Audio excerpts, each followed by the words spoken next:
The WWF is searching for a new referee for Hulk Hogan versus Randy Savage at the main event, as Mike Tyson dropped out of the gig at the last minute. Okay, real quick, I read this when I first woke up.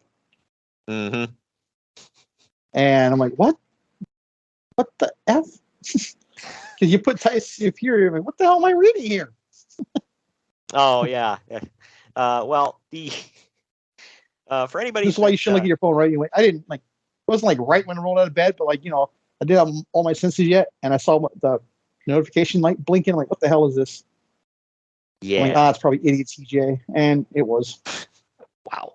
Well, the pre-story, what I was referencing was that they wanted Mike Tyson to sign on to be the referee for the main event, Hogan Savage. But he had a match or a fight coming up at the Tokyo Dome versus, some guy who gives a damn, Buster Douglas.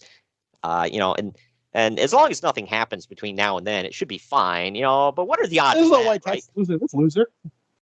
Yeah, right. Who, like you had mentioned before, is like, who the hell is Buster Douglas? Like, he knocked the hell out of Mike Tyson. That's who he is. Wasn't that like his only claim to fame? Pretty much. He lost the title in his first defense, I believe. Yeah, there you go.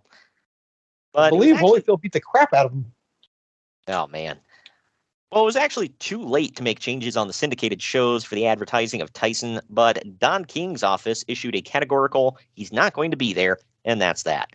The WWF has already done emergency tapings where they re-recorded commentary and interviews to talk about former world champion Mike Tyson, but by the time that Tyson pulled out, it was too late to fix it any further.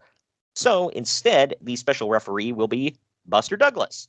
He'll be making $100,000 for the job, which is actually what Tyson would have made in the real world rather than the imaginary millions promoted by Don King. Wait, you mean... Only America. You mean Don King was full of crap and BSing everybody? No. You gonna tell me next up Paul Heyman does it too? Yeah, right? God. But they actually talked to George Foreman. What kind of world do we live in? They actually talked to George Foreman and Evander Holyfield as well before going with Douglas. I don't know if that's true, because Bruce Pritchard talked about it, and he said that they just logically thought, well, let's get Douglas. Because they had... Holyfield would have been, or Foreman would have been the next big name, but Holyfield was still active. Yeah, so I mean, both of them in the long run would have been more popular than Buster Douglas, but at the time, I guess he was the hot thing, so you got to go with with what's hot then. He's the guy that beat the guy, right? So they were like, well, no Tyson, we'll get the guy who beat Tyson, and there you go. That's logic. I mean, to me.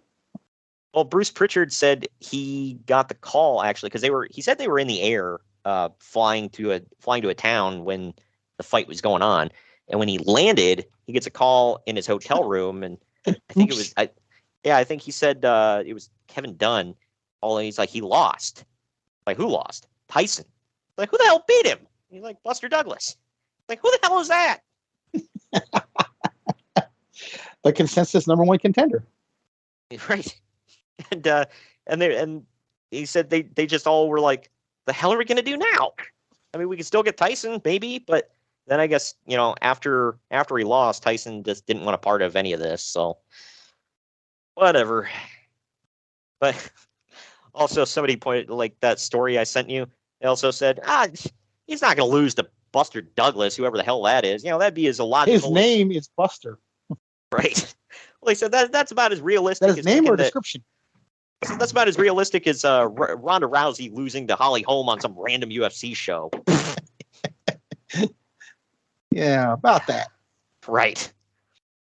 Well, the only WWF show to acknowledge the change so far is Prime Time, while all the other advertising out there still focuses on Tyson being there. Meanwhile, various newspapers were reporting that Tyson was going to get into a shoving match with Hogan, leading to a match with them at WrestleMania. Uncle Dave notes that this one is already debunked, and in fact, the finish was going to be Savage shoving Tyson and getting knocked out and pinned, which is the finish that every... That's WrestleMania 14 in a nutshell right there, isn't it? Yeah, right.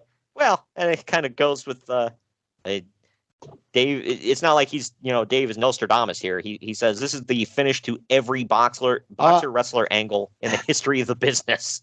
He is Nostradamus. He always calls stuff unless they change plans because he found out. Yeah, right. Well, hashtag plans change. Also, in fact, that is what went on here with Buster Douglas. So there you go.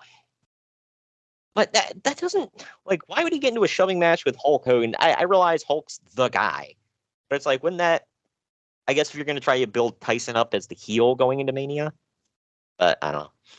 By the way, just saying, if that would have went down like that, that match would have been bowling shoe ugly.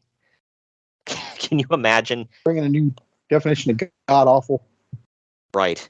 Can you imagine Hulk Hogan? Like, we talked before about Hulk Hogan's a star and he's had some serviceable matches or whatever. But can you imagine him trying to lead a non-wrestler through a match? Like, just the two of them? Like, that would have been something to see, man. And the guy that he's leading could legitimately kill him. Right. Yeah, well, I mean, look at Ali versus Inoki. That match sucked, and Inoki was an amazing wrestler. So, God. And Ali was an amazing boxer. Just doesn't mix oil and water. Exactly.